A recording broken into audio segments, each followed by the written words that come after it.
दोस्तों, उत्तर प्रदेश के गाजियाबाद में एक लड़की हैरान सी परेशान सी बस स्टॉप पर खड़ी थी। तभी वहां पर एक लड़का आता है। उसे देखते ही वह हैरान हो जाती है क्योंकि उसे बहुत लंबे समय के बाद देख रही थी।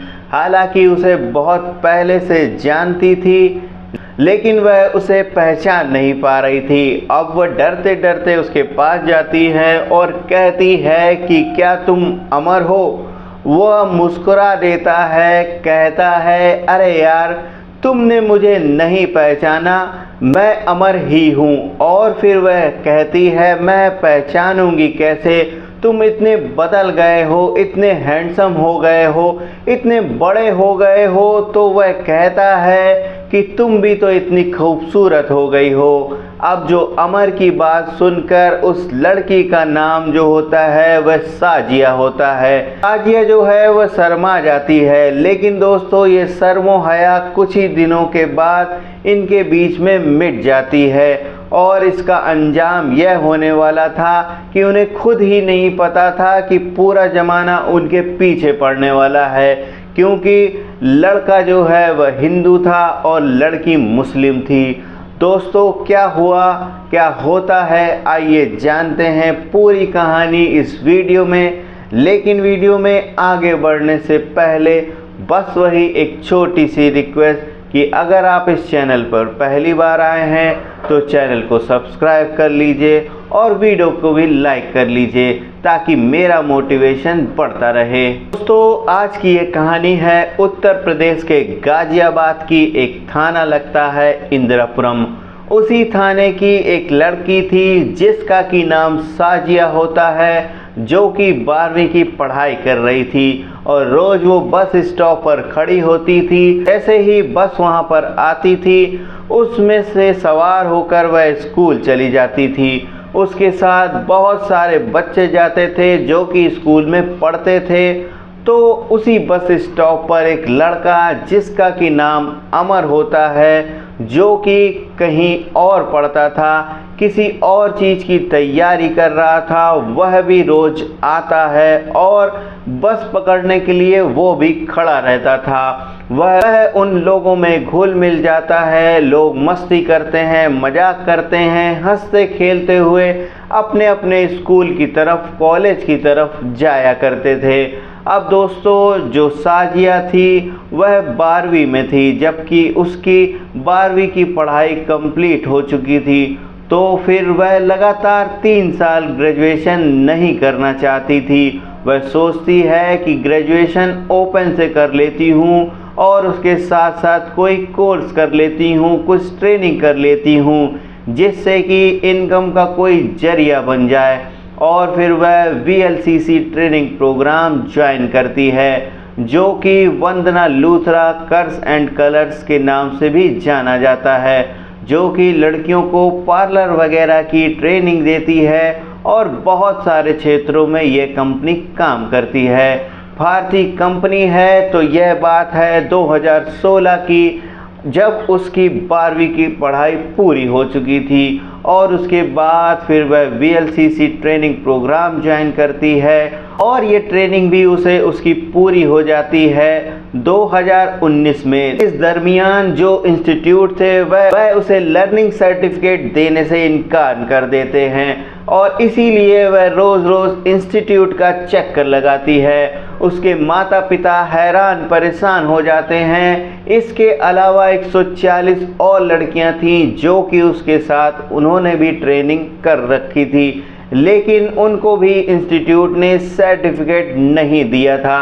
अब एक दिन वह बस स्टॉप पर खड़ी थी और करीब 1.5 साल बाद वह अमर को देखती है तो वाकई में वह पहचान नहीं पाती है। वह उसके पास जाती है, जान पहचान बढ़ाती है और फिर वह अपनी परेशानी बताती है। और दोस्तों, फिर वह कहता है ठीक है, अगर तुम्हें वो सर्टिफिकेट नहीं दे रही है तो मेरा एक भाई है, वो वकील है, मैं उनसे तुम्हें मिलवा देता हूँ, वह तुम्हारी मदद करेंगे और सर्टिफिकेट तो तुम्हें मिलना ही चाहिए। दोस्तों, अमर का एक भाई होता है, वह वकील होते हैं।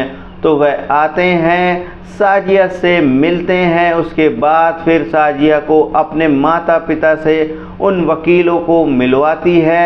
इन सारे लोगों से बातचीत होती है। वकील जो है वह अमर के जो भाई थे वह उन लोगों की मदद करते हैं और ना सिर्फ साजिया को सर्टिफिकेट इंस्टीट्यूट से दिलवा देते हैं बल्कि 140 जो लड़कियां थी उनको भी सर्टिफिकेट उस इंस्टीट्यूट को देना पड़ता है। जैसे ही उसे सर्टिफिकेट मिलता है उसके खुशियों को ठिकाना नहीं रहता है, क्योंकि जब वह अपना सैलून खोल सकती थी, अपना पार्लर चला सकती थी जो कि उसका सपना था, लेकिन इसके लिए भी अब उसे एक दुकान की ज़रूरत थी। तो वह अमर से कहती है, क्योंकि अमर ने कंप्यूटर कोर्स किया हुआ था, उसने एक दुकान किराए पर लेकर वह जन सुविधा केंद्र चलाता था जो कि काफ़ी अच्छी चल रही थी। तो वह जो साजिया से कहता है कि ठीक है, मेरी दुकान के बगल में दुकानें खाली हैं, अगर तुम कहो तो मैं तुम्हें वहाँ पर दुकान दिलवा सकता हूँ।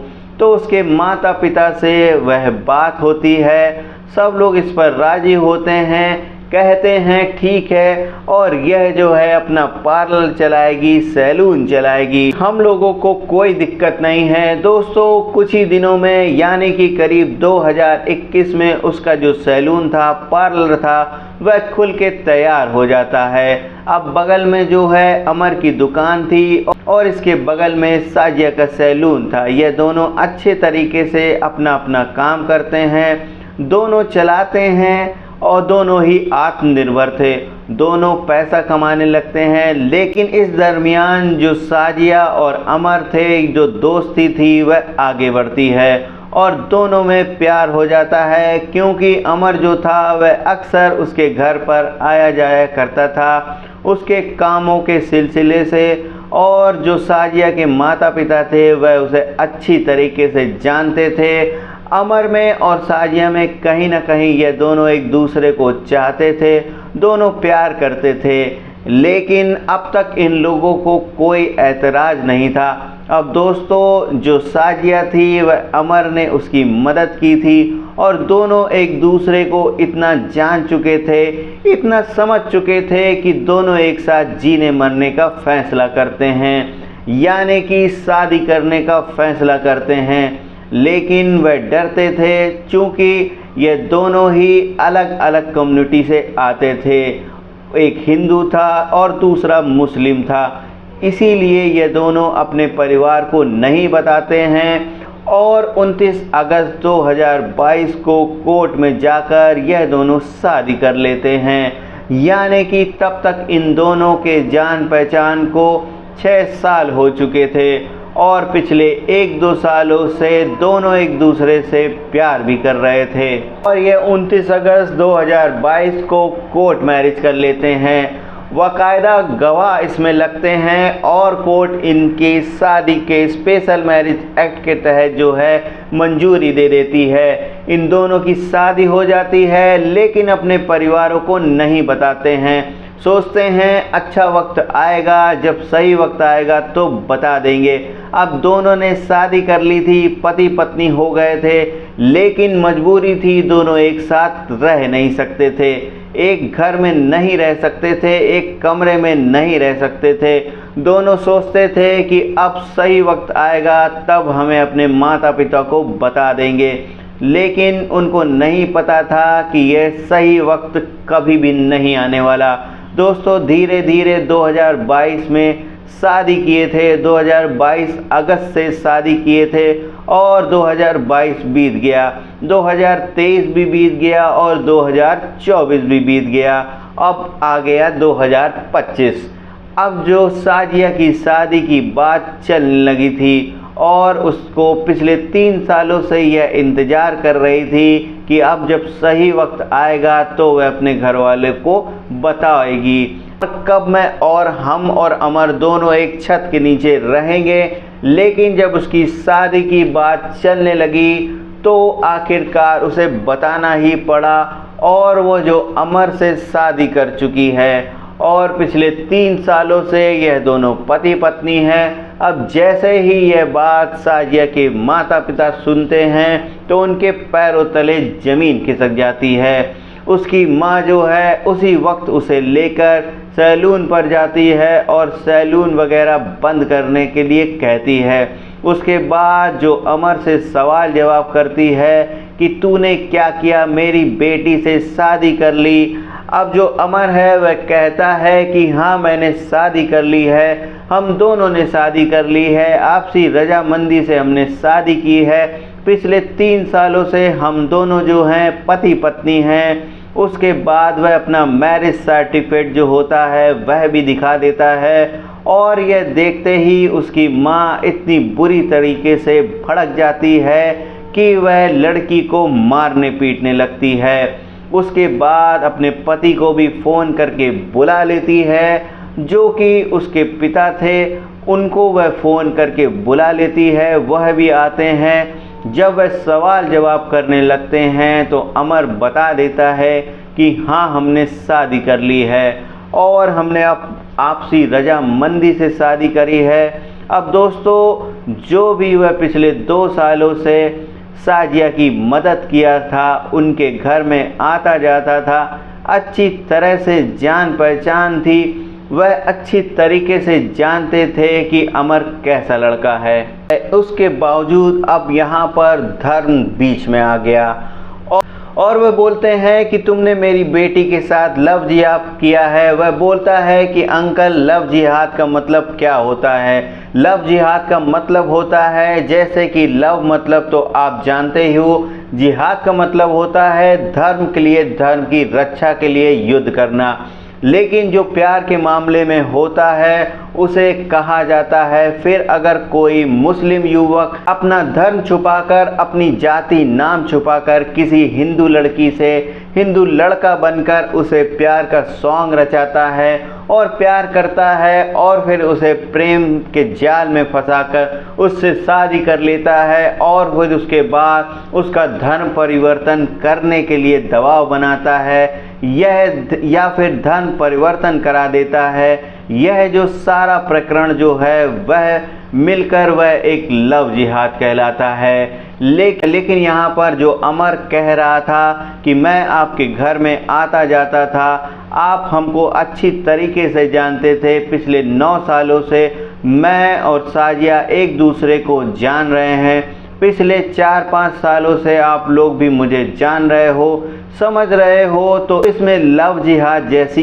कोई बात नहीं है। अगर मुझसे गलती हुई है तो मैं आपसे माफ़ी मांगना चाहता हूँ, लेकिन हम दोनों को साथ में जीने मरने की कस्में खाई हैं और हम साथ में ही रहेंगे।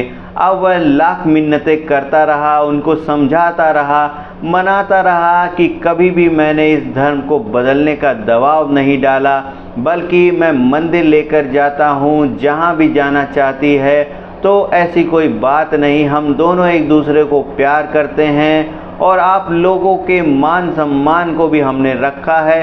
पिछले 3 सालों से हमने शादी कर रखी है, लेकिन हम एक साथ कभी नहीं रहते। हम यही सोचते हैं कि जब अच्छा वक्त आएगा तो आपको बताएंगे। लेकिन दोस्तों कुछ भी सुनने को वह तैयार नहीं थे।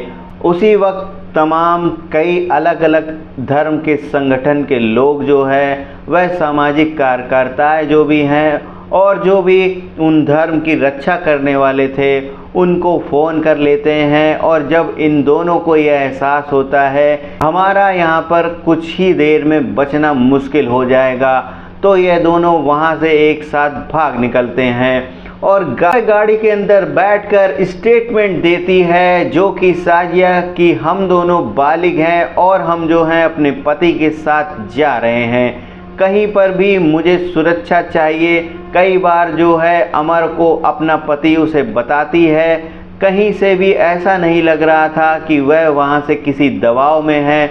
लेकिन दोस्तों अब सारे जो दल होते हैं यह सारे लोग मिलकर थाने पर जाते हैं, थाने का घेराव करते हैं, इंदिरापुरम थाने पर, जो कि उन लोगों पर FIR दर्ज होती है अमर पर तमाम उसमें जो लोग हैं शिकायत भी लिखवाते हैं कि ज़बरदस्ती अपहरण किया है, अपने साथ ज़बरदस्ती रखा हुआ है, शादी का दबाव डाल रखा है, तमाम चीज़ें। अब दोस्तों जो अब पुलिस थी उसे कार्रवाई करनी पड़ती है, एफआईआर करती है और उनके एक अधिकारी जो हैं वह अमर को फ़ोन करते हैं कि तुम दोनों जहां भी हो आकर थाने में सरेंडर करो, तुम्हारे नाम पर एफआईआर हुआ है। और दोस्तों अमर वहां से फिर कानपुर तक पहुंचा था। वह दोनों जो है वह लौट जाते हैं यह समझकर कि थाने में उनकी सुरक्षा मिलेगी, लेकिन यहाँ पर ऐसा कुछ नहीं होता है। ना कि सिर्फ अमर को गिरफ्तार कर लिया जाता है, उसके साथ उसकी बहनों को, उसके अन्य रिश्तेदारों को भी गिरफ्तार किया जाता है।